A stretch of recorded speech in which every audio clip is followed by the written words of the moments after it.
Pertama menanggapi soal RKAP tahun 2026, Pak. Tentu kami sangat mengapresiasi atas hal ini, terutama dalam soal adanya anggaran bagi pengawasan.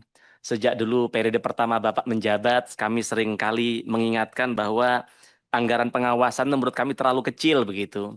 Karena apa namanya kita tahu hari ini Pak Erik sangat baik selama 5 tahun kemarin, tapi kemudian hari ini bom waktu benar-benar meledak bahwa banyak sekali karena pengawasan yang mungkin karena anggarannya memang terbatas sehingga banyak sekali apa namanya fraud di BUMN-BUMN yang kemudian hari ini kami lihat anggaran sudah cukup baik, maka harapan kami dengan anggaran yang baik ini ke depan bisa dilakukan pengawasan yang lebih ketat agar ke depan BUMN bisa tata kelolanya bisa jauh lebih baik, Pak.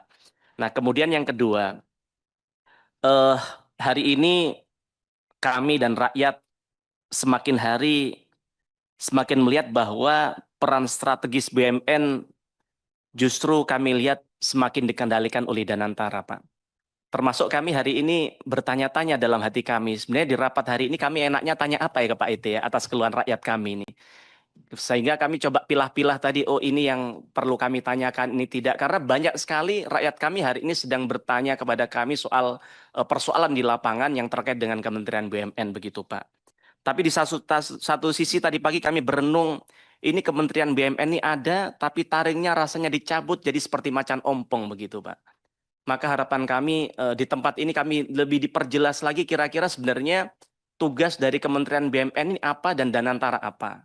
Bahwa kalau kita lihat di Undang-Undang BUMN tadi sudah jelas, salah satunya adalah fungsi direksi dan sebagainya itu sebenarnya di Kementerian BUMN, tapi hari ini kita tahu bahwa secara realita di lapangan dilaksanakan oleh Danantara begitu. Nah, kemudian eh, kalau kita lihat kenapa kemudian sampai diserahkan ke Danantara, karena kami lihat sebenarnya 5 tahun ini kalau kita bilang Kementerian BUMN tidak baik, ya sangat baik di mata kami, Pak. Bahkan sejak tahun 2020 kami duduk di tempat ini, Bapak mungkin masih ingat tahun 2020 saat itu eh, laba konsolidasi BUMN hanya 13 triliun. Tapi ketika saya mengakhiri jabatan di 2024, laba konsolidasi BUMN sudah melonjak di angka 304 triliun, Pak.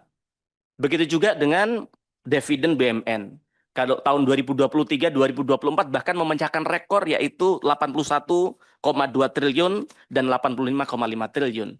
Sehingga kami bertanya-tanya saja di tempat ini, kalau semua peranan Kementerian BUMN ini dialihkan ke Danantara, kenapa tidak menterinya saja sekalian diganti dengan Menteri Danantara begitu, Pak? Jadi harapan kami ingin lebih jelas di tempat ini sebenarnya Pak Menteri ini sejujurnya masih ada fungsinya nggak sih Pak? Karena jujur kami sayang kami melihat bahwa transformasi di tangan Bapak selama ini sebenarnya sangat bagus sekali begitu. Kalau tidak diteruskan maka akan sia-sia begitu Pak. Nah, kemudian Pak Menteri, kami hari ini di tempat ini ingin bertanya atas beberapa keluhan masyarakat yang terbaru dalam minggu ini adalah soal sulitnya rakyat kami dalam mendapatkan BBM, Pak. Bahkan di beberapa tempat kosong. Di Bali, di beberapa tempat kosong. Di dapil kami di Pasuruan, Probolinggo juga terjadi hal yang sama, Pak. Bahkan kemudian kalau jenengan tahu hari ini juga, dalam minggu ini juga, di Bali, motornya masyarakat setelah dari pom bensin tiba-tiba mogok, Pak. Artinya apa? Kualitas BBM yang 2 bulan yang lalu pernah kami ditanyakan di tempat ini karena saat itu Pak sedang ada keluhan kualitas BBM yang buruk di Kaltim, di Balikpapan, yang itu adalah pusat dari produksi minyak kita, tapi ternyata di sana kualitas BBM-nya buruk bahkan terjadi di beberapa kabupaten kota.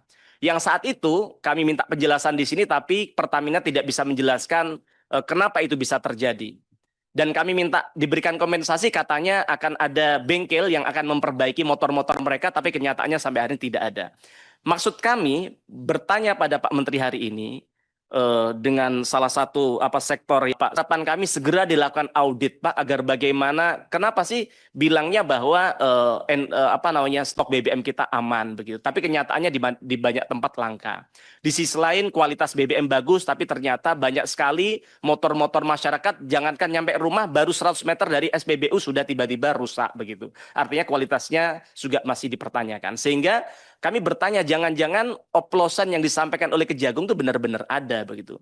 Kalau tidak, kami minta dilakukan investigasi Pak, agar bagaimana ke depan rakyat kita bisa mendapatkan BBM yang mudah, yang murah, yang terjangkau, dan yang berkualitas.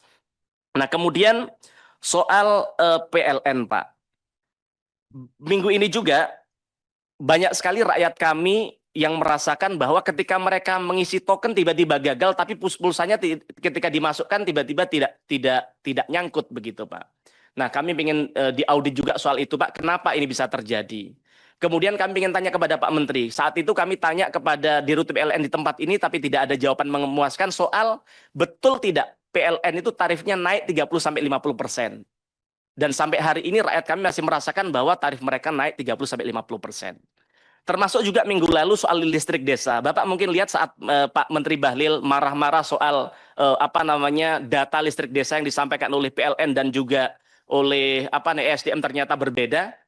Kami dari 2020 yang lalu Pak di tempat ini PLN minta PMN 5 triliun katanya untuk listrik desa. 2002 dan setelah itu katanya tuntas listrik desa.